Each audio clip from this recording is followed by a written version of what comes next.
আমাদের বারান্দা থেকে আম গাছের ভিউ দেখছেন। আল্লাহর প্রাকৃতিক সৌন্দর্য কত সুন্দর, মাশাআল্লাহ।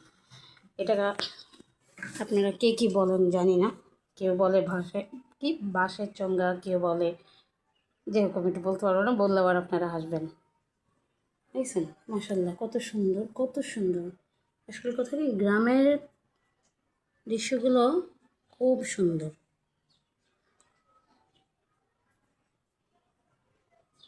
এখন পানি শুকিয়ে যাবে, তখন ওখানে আপনাদেরকে আমি হেঁটে হেঁটে যে ভিডিও বানিয়ে দেখাবো।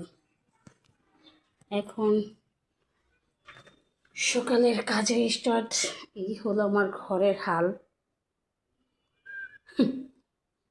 এইগুলো দেখায় তুলির মধ্যে গোছায় না ভাই, এগুলো গোছাতে অনেক সময় লাগে। টেবিলের এই হাল, সোফা রুমের এই হাল, আমার সব এলোমেলো।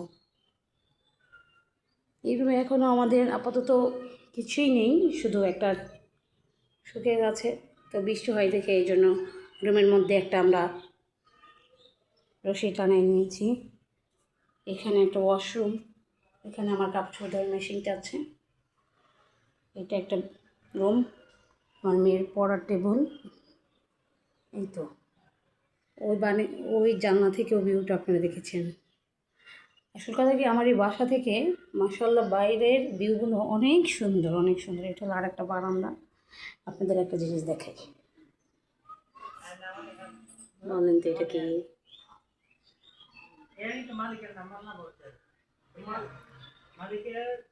গাছের দুলদুল, খুব সুন্দর।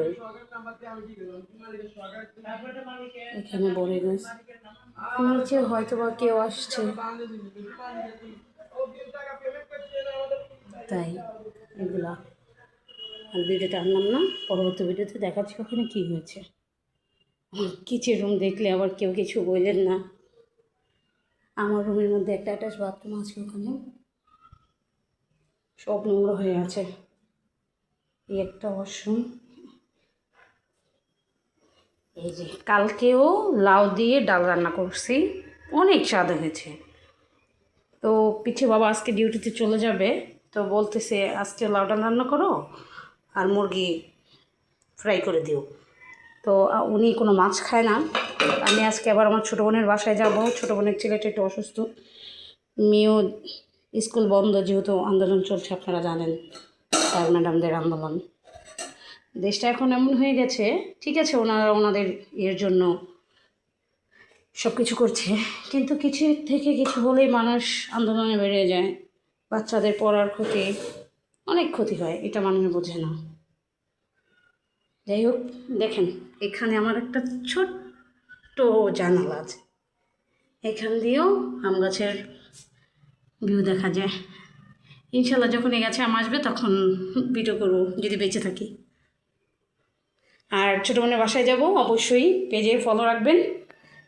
ওটা যেতে যেতে ভিডিও করব আর শেয়ার করবো আপনাদের সাথে। পরবর্তীতে আবার রান্নাবান্নার ভিডিও দেখাবে। এখন তো সব এলোমেলো, ইনশাল্লাহ সব গুছিয়ে ভিডিওটা আবার আপলোড করব। সবাই আমার পাশে থাকবেন, দোয়া করবেন।